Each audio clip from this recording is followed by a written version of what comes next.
Damai di batana sumur siang sambut roha Imam mengaramoti hati-hati doh pikiran kami di bagasa Kristus Yesus Tuhan Daya. Amin. Prasma di tasbih Jaha mahakan di batana yang Efesus di 24 ayat 7 di 10. Efesus 4 ayat 7 di 10. Odo hatan di batang alain juga kita bido di bahasa-bahasa berkasiasi marguri kepada hibur ni pangalehon di Kristus ibadah ini dan nunga manai ibadah kejam ditabat do natakun dilehor do silehor tuak kacol ada nukok ibadah dan tuak ibadah jumodo tu iganan dan itu kita ibadah dan tuak ini lausito nama naik pengicam disambut berpengicam asa digohi sasuri laus ibadah mengenai deba gabi apostel deba panuliran deba evangelis deba musim parbahan jala pengajar paturai-turai akan bagi lau banglahon tohonani paulindihon daging Kristus pai masalah kita sambut Tuhan sadar niha persial nang parbinotoan dianan di debatan gabe jolwa natang jalan atoras itu manghiton hagugun ni ripas ni Kristus asaulang behita dana akan tidak jalan tidak buat-buat ni pamampus ni raga ni poda ginahin ni pangaduhon ni jolma dohot akal na pautoto gade pakasih toga kita tahe di bagasa ako jalan magodan mahita dina sambu magyah ibana ului ima Kristus sia ibana do satu daging ibadomu jalan arto inion disude urat-urat panggupi gabela magodan daging mangihunton pangulaw ni ganun ruas di bagian nabi inauli di bagasan Apollo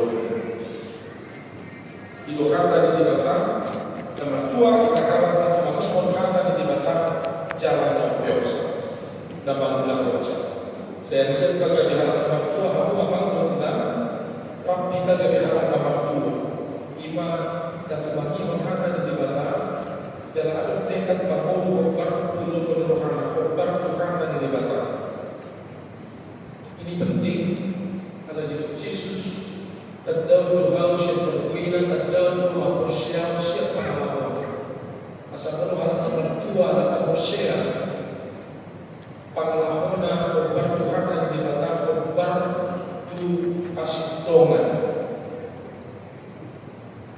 kalau orang duduk doa dan bersiap belum tentu ada bersiap dan berkuila puasa sunyi kalau memang 100% itu kedua di bagasan Yesus orang ini belum tentu harus siap untuk Yesus 100%. Jalan itu dan yang jalan kaya sampai kepada kesempurnaan itu kata firman Tuhan asa kaya itu sih mengarah ke situ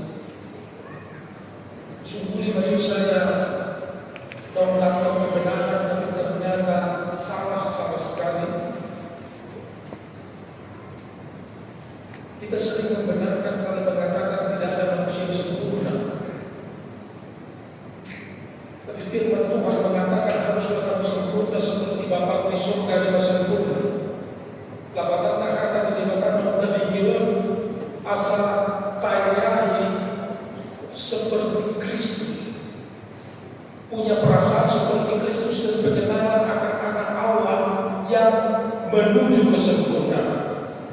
Atau menurut bahasa mulut sekali hidup bergereja, hidup beriman di dalam perjalanan hidup kita, kita tidak bisa lagi mengatakan tidak ada yang sempurna, sehingga itu melemahkan semangat kita untuk belajar, melemahkan semangat kita untuk memaju diri, melemahkan semangat kita untuk menuju kesempurnaan. Jadi dengan metode yang kurang lebih, memang kita di dalam hidup ini sedang berproses menuju kesempurnaan. Morobe tapaimo, tapasimo, yang kota, keluarga, dolongata, manangisin, akan kurang lebih. Oke, benar-benar salah-salah, tapi hidup kita ini adalah kesempatan untuk berproses menuju kesempurnaan. Itu yang penting. Persoalannya apakah kita mau atau tidak.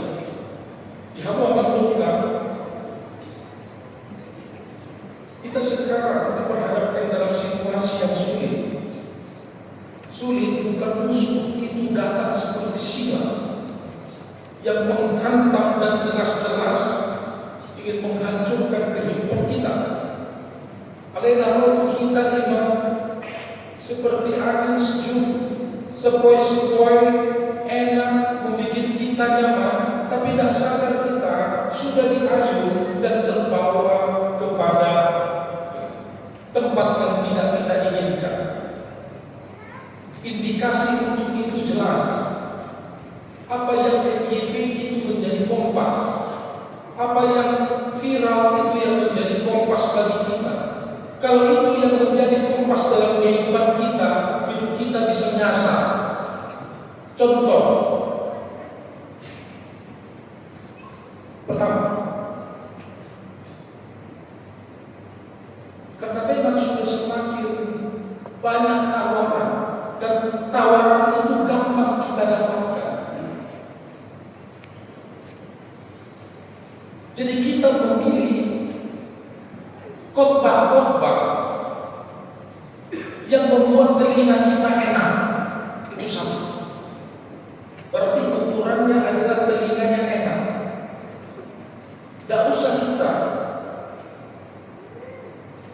sembunyi-sembunyi tentang hal ini. Yang kedua, yang membuat hatinya senang, cocok untuk dia.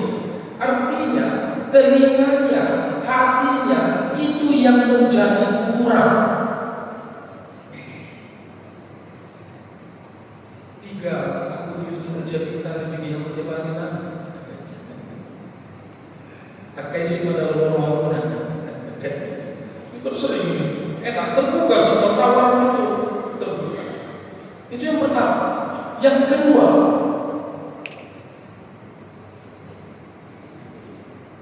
sudah lari dari tujuan. Kalau ada khotbah, biasanya di scroll itu doa dan pembacaan Alkitabnya di scroll supaya langsung masuk ke khotbah. Tujuannya untuk mengejarku, penelitiku video sering kita lakukan itu, ya enggak? Nah, apa artinya ini sudah? Kita mau dengar yang kita suka, yang cocok di hati, yang langsung orangnya, bukan langsung firmannya, firman Tuhan. Itulah tren. Dan itu semakin didukung oleh kebiasaan yang kita tidak sadar. Apa itu tidak sadar? Seperti apa? Tidak bulan Jumo. Apa yang kita lakukan? Buka, scroll, notifikasi. Jadi hidup kita sudah diatur oleh notifikasi. sudah diatur dari luar, diatur dari media sosial. Belum lagi masuk ke grup posting, baru posting. Oh, bangun masih ngantuk sih. Aku lama bed posting. Dan kemudian sebentar lagi lihat ada nggak yang jempol, langsung ada. Tapi kalau ada yang bikin gini, terganggu. Jadi hidup kita sudah banyak ditentukan dari luar yang begini-begini. Itu sebabnya saudara-saudara, zaman sekarang ini model gangguan itu beda dengan zaman dulu. Tetap akan mengganggu iman, mengganggu arah hidup, tetapi modusnya beda. Sekarang boleh dikatakan semakin modusnya semakin beragam dan banyak. Kalau kita dengar percakapan-percakapan di luar, kenapa persoalan gereja sekarang ini semakin marah? Apa memang persoalan itu yang semakin banyak? Nah, jawabannya yang mendekati saja. Dulu sebetulnya juga banyak lagi, tetapi tidak ada yang mengekspos seperti media sosial sekarang. Oleh karena itu sekarang ini segera bermunculan dan penilaian-penilaian bermunculan, dan kita sibuk dengan itu. Itulah yang terjadi saudara-saudara. Oleh karena itu firman Tuhan yang sekarang datang kepada kita walaupun modusnya berbeda, tetap berpegang teguh pada kebenaran. Firm, holding on in the truth, steadfast in the truth. Itu yang mau kita lihat. Ada 3 hal yang akan saya sampaikan. Tapi sebelum masuk 3 hal penting, saya sampaikan dulu satu fakta yang saya juga heran. Coba lihat kata yang hurufnya dimulai dengan L. Labil, lemah, letih, lesu, lunglai, lost, lapar, apa lagi? Banyak. Nah, dulu kita hidup di situ.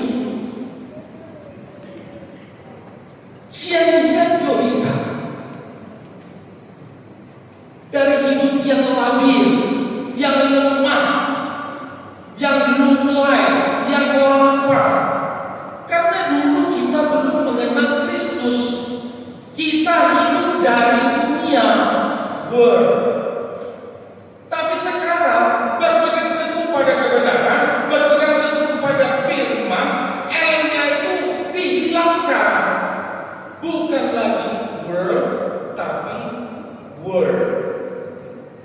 Supaya jadi teguh, supaya kuat, supaya kokoh. Dan Tuhan tahu persis kita gampang goyah. Karena apa? Wajar.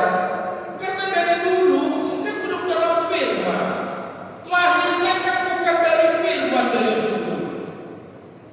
Nah, sekarang kita yang dalam firman, bentukan firman. Makanya gereja merumuskan bahwa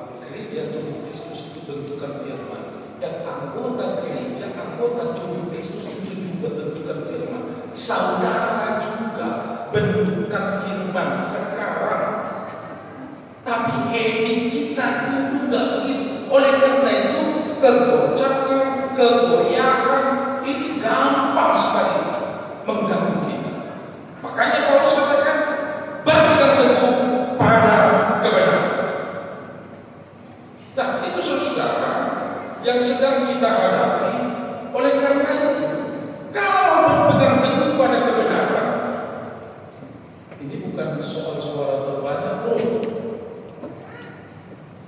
Ya kan? Ini bukan soal viral. Ya memang kalau di tengah negara bangsa ini semerawut, no viral, no justice, terpaksa harus begitu. Yang seharusnya enggak begitu. Bukan soal viral atau tidak. Salah, benar. Benar. Hukum jalankan. Hukum ini di hadapan semua sama. Gak boleh tumpul ke atas, tajam panah ke bawah. Kan gak boleh. Dan gak boleh juga Anda gak senang dengan khotbah ini. Karena memang inilah sekarang. Tapi saya ambil resiko. Karena saya yakin 2-3 orang pasti ada gak senang. Tapi lebih gampang menghadapi 2-3 orang daripada satu jemaah. Kan gitu aja. Hitung-hitungannya. Ya kan? Nah, ini bukan soal suara terbanyak. Tadi pagi juga saya singgung. Ya kan? Kalau berpegang teguh pada kebenaran, itu berarti seluruh hidupnya harus berpegang teguh pada kebenaran. Bentuknya, aplikasinya, penerapannya harus. Tetapi apa yang terjadi, saudara, pada momen-momen tertentu, belum ada bisnis tersemak keok. Atau dikatakan belum, bukan ekonomi, bisnis. Beda ekonomi, beda bisnis. Baru yang kedua, kalau politik, apalagi di pemilu kan sepak keok, akan dibatalkan. Aneh. Makanya terjadi. Ini kan akulah Tuhan Allahmu yang membebaskan engkau dari perbudakan di Mesir. Itu kabar gembira. Yang membebaskan engkau dari perbudakan di Mesir. Oleh karena itu, karena kabar gembira sudah saya bebaskan, petunjuk hidup orang yang dibebaskan adalah jangan ada pada muka lalai dan seterusnya. Jangan membunuh. Oleh karena itu, di dalam kehidupan jangan membunuh, apalagi membunuh. Jadi pemimpin negara. Mereka siapa itu ke depan. Jangan mencuri. Ke depan jangan pilih koruptor. Apalagi sekarang jejak digital gampang sekali ditemukan di media sosial. Jangan berdusta. Ya yang ngomong-ngomong yang PHP aja, ngomong-ngomong jangan bikin kesimpel. Tapi nanti ketika dekat-dekat pemilu datanglah ada siapa yang untuk kata di debat politik dong. Enak kalian politik dong jadi. Ada politik. Orang manusia tanah begini saudara. Tapi nanti itu yang jadi benar. Buktinya dia yang sudah lalu. Jadi kata Toro, kata Guru, itu yang jadi benar. Makanya ini sangat aktual, berpegang teguh pada kebenaran. Kebenaran apa? Kebenaran Tuhan. Sama seperti Yesus katakan, akulah jalan, kebenaran dan hidup. Jalan yang sampai kepada Bapa tanpa Dia. Kebenaran hanya di dalam Dia. Hidup yang sesungguhnya kita dapatkan hanya di dalam Yesus. Nah, saudara, dikhotbahkan di kita sebagai tubuh Kristus. Bunyi sangat bergema. Jadi ini bukan soal viral, bukan enak didengar, bukan cocok di hati, tapi apa kata firman Tuhan. Nah ini memang sakit banyak tawaran-tawaran di media sosial. Kadang-kadang untuk memaparkan yang benar itu benar tidak segampang dan seenak khotbah-khotbah yang bikin telinga senang dan hati adem. Iya kan? Tapi ya memang pilihan terbuka dan setiap orang juga bebas memilih. Dan itu kalau dia salah pilih dia habis. Tidak sadar dia sudah diayun, dibuai, tapi hanyut. Dan lagi saudara, kalau kompasnya tidak kuat, berpegang teguh pada firman Tuhan tidak kuat, korosma hidup kita akan nyasar entah kemana-mana. Hal yang kedua yang mau saya sampaikan,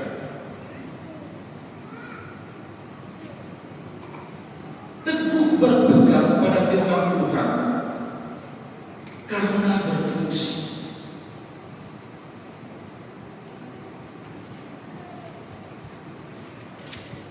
Biasanya teguh berpegang pada firman Tuhan supaya berfungsi.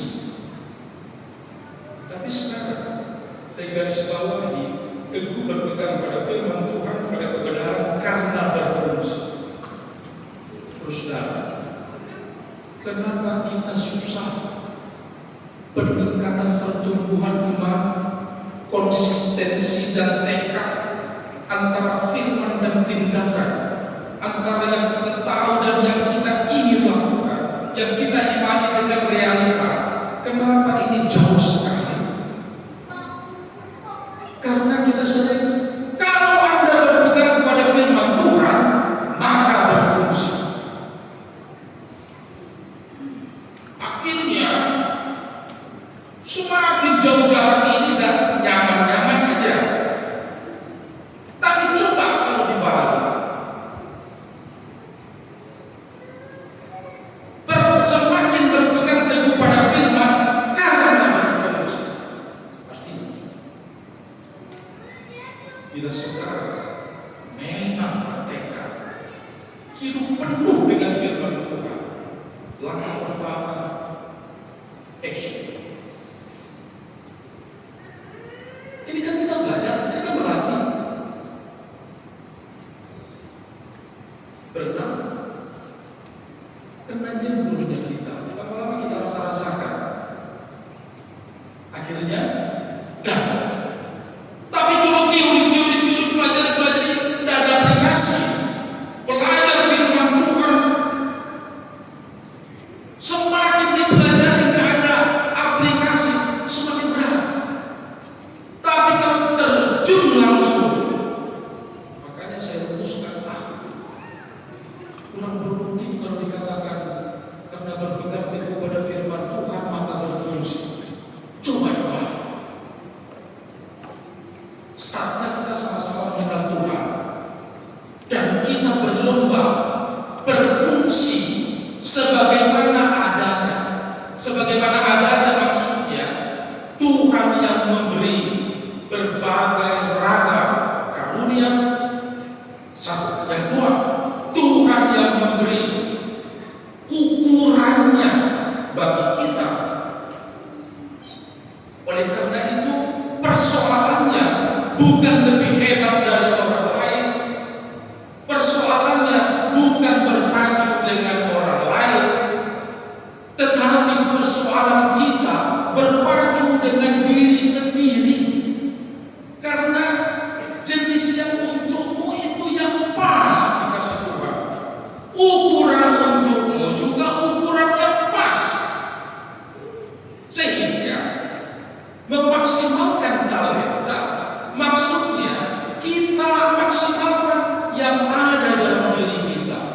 semakin kita maksimalkan, semakinlah kita melihat, merindukan firman, baca lagi, semakin teguh.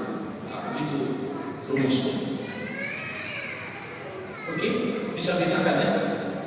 Bukan berpegang teguh pada firman supaya berfungsi, tapi toh kita sudah orang-orang percaya kok, ya kan?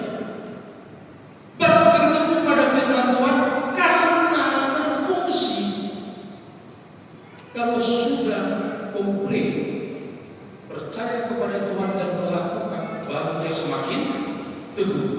Tapi percaya kepada Tuhan tidak ada action, bahkan semakin susah, tidak bisa makin teguh, tidak ada cerita. Saya sudah jelaskan tadi seperti orang belajar langsung masuk action dulu, nanti semakin paham dia apa maksud Tuhan. Sama seperti orang belajar sepeda, jatuh-jatuh yang penting tekadnya, dia percaya, yakin jalan, nanti lama-lamaan terus sampai kata itu begini nggak boleh, ya kan? Udah ada seninya, nggak perlu dia lihat lagi seperti di awal.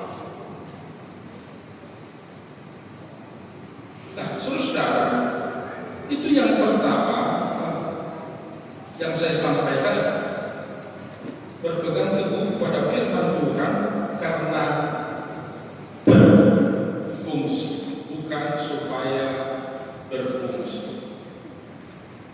Poinnya, maksimalkan potensi Anda, mau atau tidak.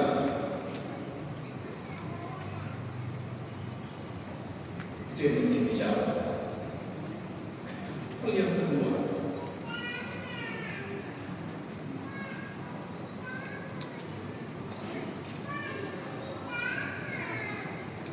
di tubuh Kristus, keterlambatan gereja berfungsi sebagai gereja bukan karena tidak ada orang yang hebat, bukan karena tidak ada yang jago, bukan karena tidak ada potensi. Itu sudah dijawab oleh firman Tuhan.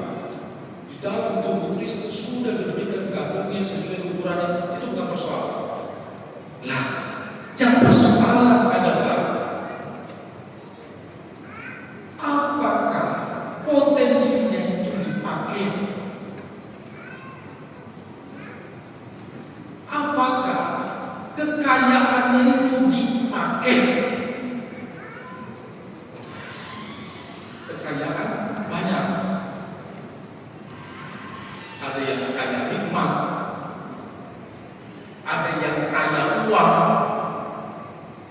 ada yang kaya dalam arti terampil, yang bisa melatih, ada yang kaya suara. Ini dipakai. Sebetulnya kalau dengan khotbah ini, bayangan saya, ini harus agak pelan nih kalimatnya.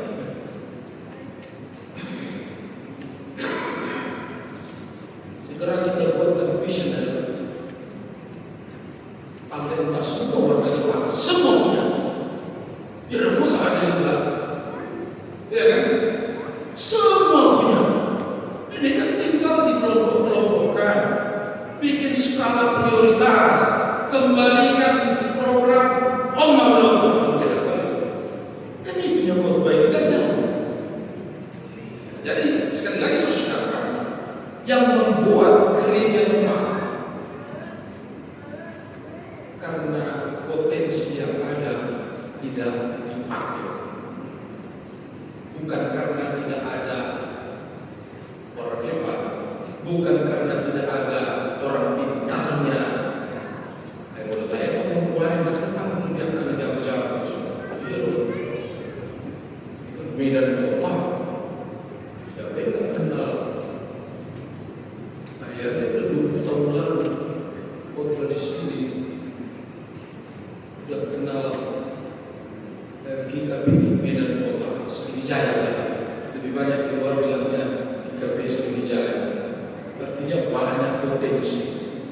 banyak hal-hal yang hebat, yang luar biasa yang bisa keluar dari jemaat ini dalam pelayanan. Itu kita yakin.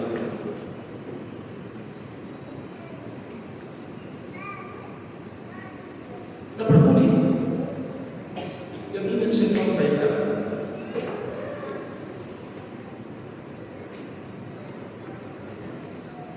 teguh berpegang pada kebenaran itu bisa terjadi.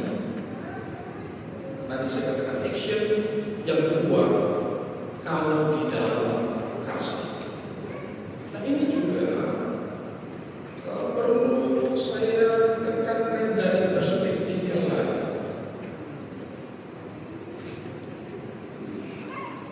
Kenapa? Puasa dulu saya tahanai kolot. Enak, tapi yang terpikir adalah beban. Karena memang kolot artinya simpel. Ada sesuatu dari Anda dalam bentuk apapun yang harus Anda keluarkan untuk orang lain. Nah, ada cerita. Namanya kasih, artinya ada sesuatu yang harus Anda keluarkan untuk orang lain. Itulah puncak kasih Allah di dalam Yesus Kristus, yang diberikannya bukan sesuatu, tapi sentuh, bahkan sehina-hinanya. Nah, kembali kepada poin yang ketiga. Teguh kalau hidup dalam kasih. Oleh karena itu,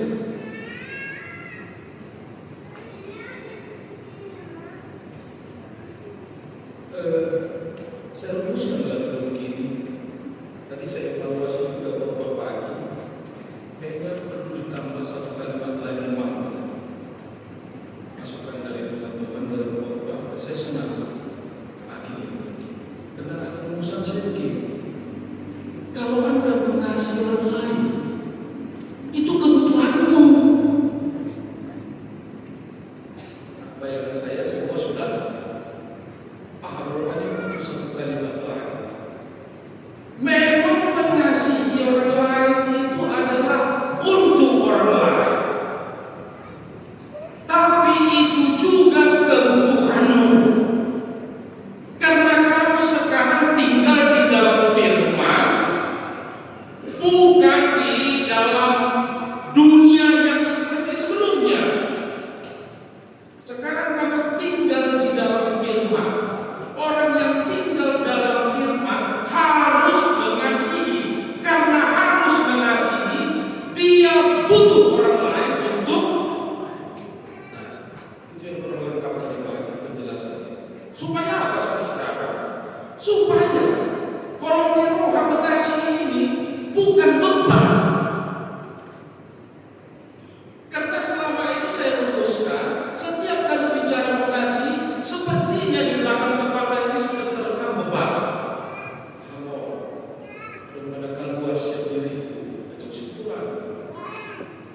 Tapi sekarang saudara, tanpa orang lain, hidupmu gak bisa dalam firman.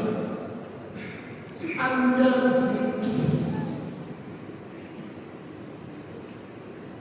orang lain untuk dikasih. Anda butuh pelayanan untuk dikasih. Untuk Anda berkorban, untuk Anda berbagi, itu Anda butuh. Coba lihat teori Maslow. Kebahagiaan itu kepuasan tertinggi apa? Aktualisasi. Nah, kalau ini nggak terjawab, nggak terwadahi, nggak pernah puas. Nah, kalau kita nggak ada tempat untuk mengasihi, untuk berbagi, untuk berperan, untuk berkontribusi, nggak sampai kepuasan itu. Nah,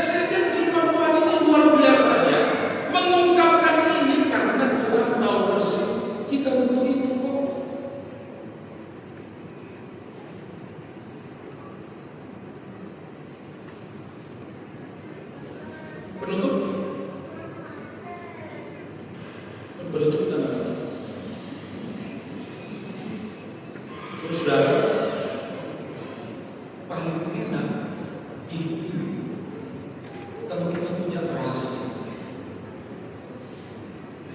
Kan gak enak apa yang ada orang tahu, apa yang kau pikirkan semua orang tahu. Gak ada yang kau sembunyikan, gak ada yang kau rahasiakan, dan ada harta yang betul-betul murni di bawah kendali tidak ada. Dan rugi seperti itu. Tapi kalau kita punya sesuatu yang kita simpan, kita jaga, kita rahasiakan, nggak ada yang tahu kecuali Tuhan, wah hidupnya paling enak. Betul. Pertanyaan, rahasia seperti apa sih? Supaya hidup Anda nanti enak kali, katakanlah sekarang ini rahasianya. Ya ini serius. Nanti kalian praktekkan. Kalau tak senang kali hidup kalian,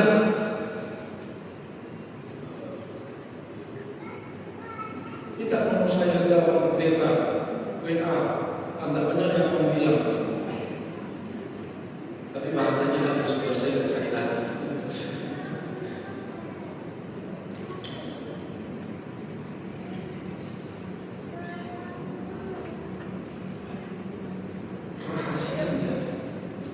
Agendakan dalam hidupmu mengasihi.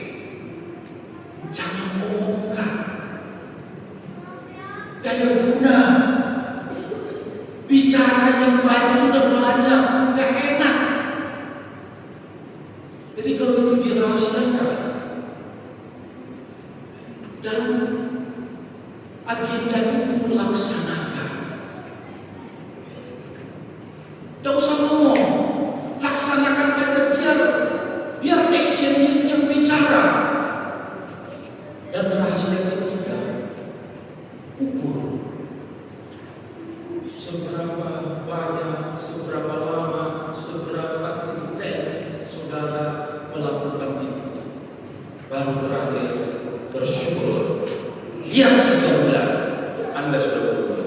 Kalau nggak percaya, nanti minta nomor. Kalau nggak pas, tapi kalau pas nggak usah minta nomor, bersyukur aja. Nah karena ini terakhir penutup, mungkin nggak salah lah sekali-sekali konfirmasi ya.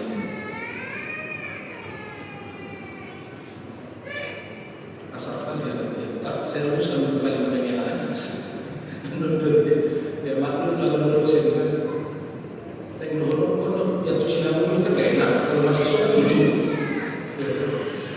Nah, mungkin lebih halus Wido aman bilang bebas harusnya. Wido tetap berpuji asal berpuji. Atau saya ulangi sekali lagi ya, agenda rahasia kita gak boleh orang tahu mengasihi, jangan diomongkan. Nah, actionnya orang lihat ya memang orang harus lihat action. Yang ketiga ukur, lihat intensitas. Baru yang terakhir bersyukurlah. 3 bulan Anda latih, nanti lihat banyak yang berubah dalam hidupmu. Tuhan memberkati saudara semua. Tuhan memberkati kita. Amin. Mau lihat ya roh Nabi di Tuhan di Batam. Ala di bergani holon naik hot kami di asetor. Jangan bertekad di roh Nabi maka menuhun holon. Mudah-mudahan ya Tuhan tidak manda perbuina asa cilala dengan sok dinang yang seperti julukan berpanukul di bagasan rohani akan masuk siap naik kon sejumlani naik kon ubah naik kon liar nami tengah-tengah yang asa tanah